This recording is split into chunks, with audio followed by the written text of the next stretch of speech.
Here we are at step on, step off. I come into the turn in first gear, get up onto the tabletop. My goal is to land with my bike, my rear tire on the edge of the jump so I can get drive by the time I go off the lip right here, which there isn't much, it's flat.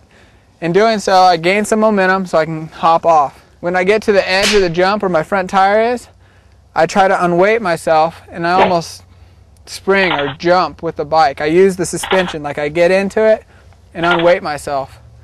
I try to keep the bike as level as I can going off it. And I know my rear wheel is going to clip it. So basically, I keep my foot on the rear brake so I can keep the back wheel sucked down. If I didn't do that, the back wheel would come up when I land. There's no in between on an on-off. It's all or nothing. It's all commitment. And you got to know you have the drive from the beginning.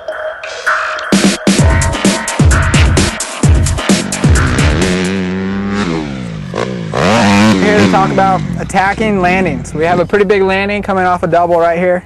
The main thing is I'm getting in the attack position, I'm looking forward.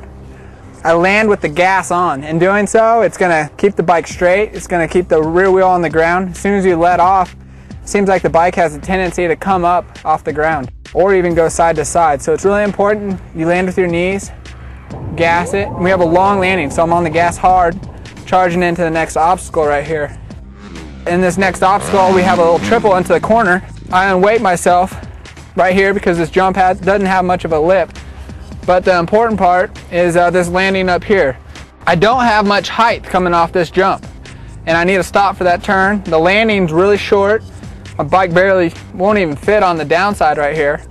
So again, I'm looking into the turn, I'm in the attack position, and I try to clip the landing. Where that one I landed on the downside and accelerated. This one, I clip it. And clipping it, I'm basically saying that I land on top, and that helps slow me down. When I'm doing this, when you clip it, you want to be going straight. If you're sideways, it's going to want to pitch you off to the side. And even if you do go sideways, you can't get on the brakes, because when you're on the brakes going sideways, you're not going to stop as quick.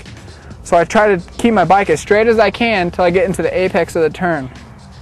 So basically, here's two different landings, two different styles, and two different ways to attack a landing.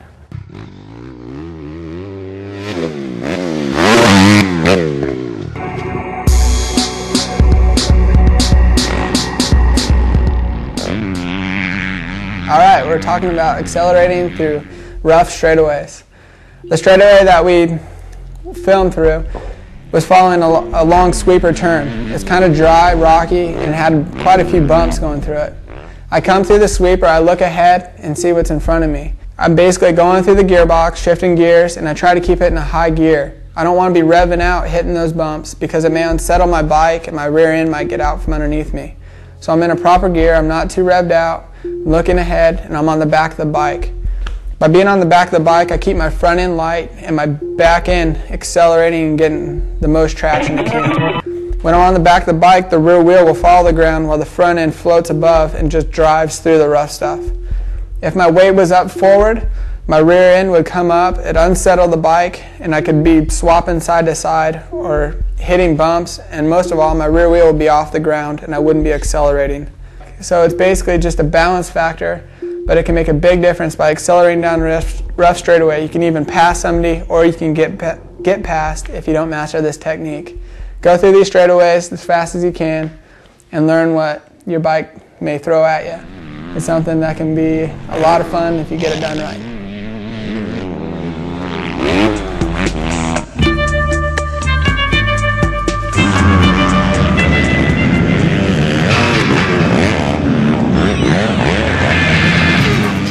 Alright, we're going to talk about moguls. No, we're not skiing, we're riding dirt bikes.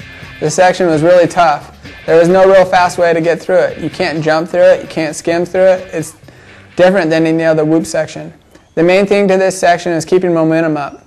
Momentum was key. You had to get from point A to point B as fast as you can, and there wasn't a straight line to it. The main thing for me is I would try to rhythm when I could. I'd try to double when I could. But the hard part is you were turning, so your balance factor was off. As soon as your rear wheels, your tires would leave the ground, it wanted to push you wide. So it's something where you really have to set up and pay attention to your line choice. If you could find a rut, it was almost better because you could get on the gas harder and still accelerate as you're turning. If the rut wasn't there and you accelerated the same way, your rear end would break loose, it'd come back on you. You wouldn't go where you wanted to go.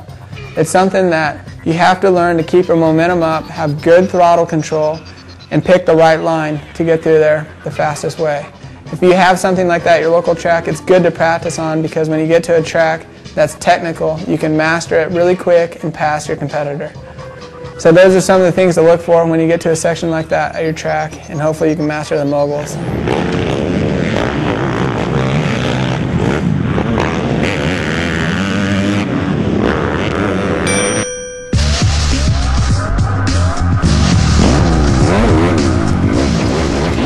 We're here at some stadium whoops. Nowadays, it seems like they're getting more and more common even at your local motocross track. So, give you a few tips here on what I'm doing. There's a triple jump before we head into these whoops.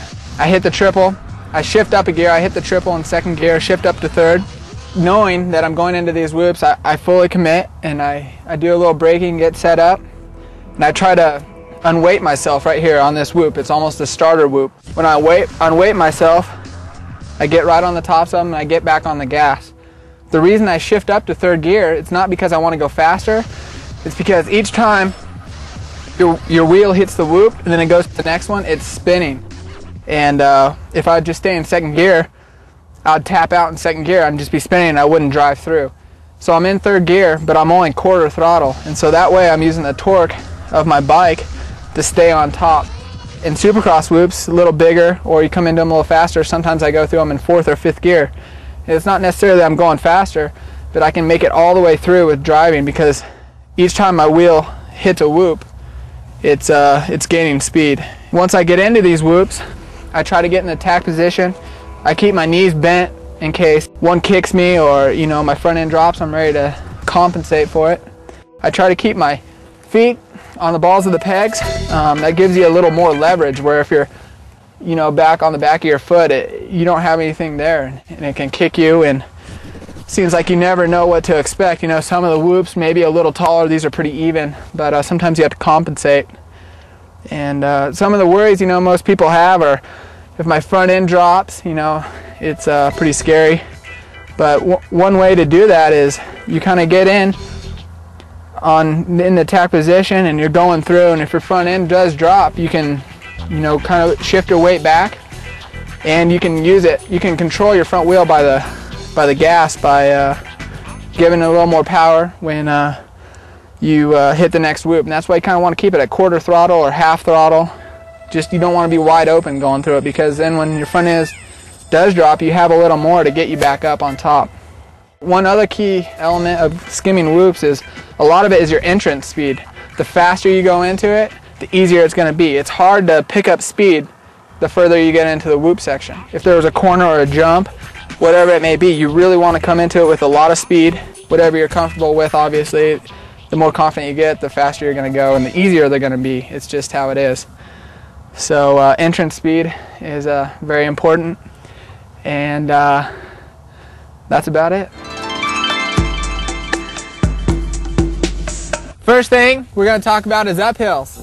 It's the steeper the hill, the more farther forward you're going to have to be on the bike, and it seems like the steeper it is, the more you have to sit down. Obviously you don't want to be sitting down if it gets real rough, because you'll be bouncing all over the place, the rear wheel will be off the ground, you're not going to be accelerating, and you're not going to be going fast. So the rougher it gets, the more you need to stand up so your back end doesn't come off the ground, but yet keep your front end down without wheeling. But for the most part, if it's smooth, sit down, get your weight up forward and accelerate.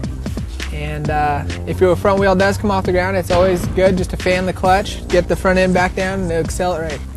But you also have to remember that when you're fanning the clutch, you're not making the most horsepower. So keep that in mind. As for gearing, going up an uphill, the higher the gear, the better.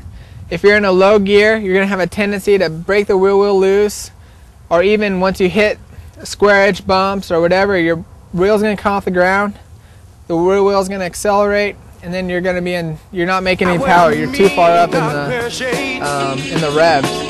So the higher the gear, the better. You can use the torque to pull you up the hill. It makes the suspension work better because it's not under such of a load, and and overall you'll find it easier to rock.